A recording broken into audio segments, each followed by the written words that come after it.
Welcome back to the channel, and today I'm going to give you an update video on the Ridge Rock Igneous. It's been sitting on the shelf for several months now, and the last time I had it out I did have some issues. So doing some testing and looking at the video I last shot, it looks like the motors are pretty much toast.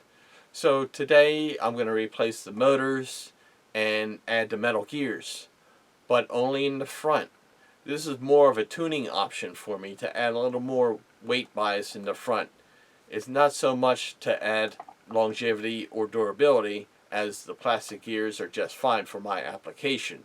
So let's get started.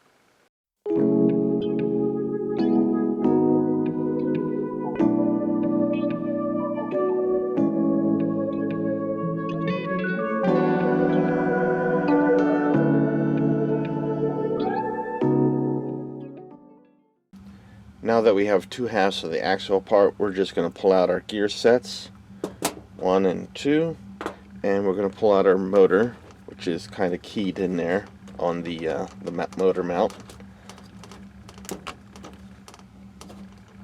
Been in there a while. There we go. We're going to disconnect these two screws here.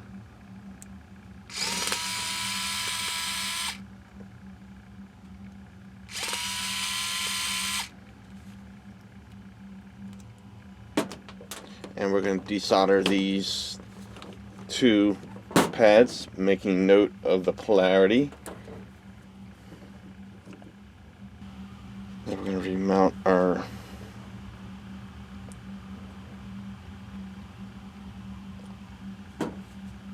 mount on here for the motor.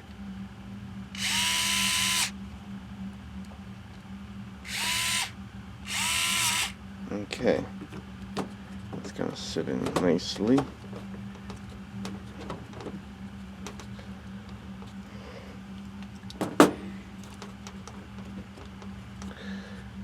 There we go. And then we're going to work on our gear sets. Okay, I know you didn't want to watch me fill in the gears or the teeth with grease, so I did it off camera. On a side note, when you take these motors out, make sure you remove the flux ring, because you could use this on your next vehicle or on your next motor that you put on. Sometimes these motors don't come with the flux ring, so make sure you take these off.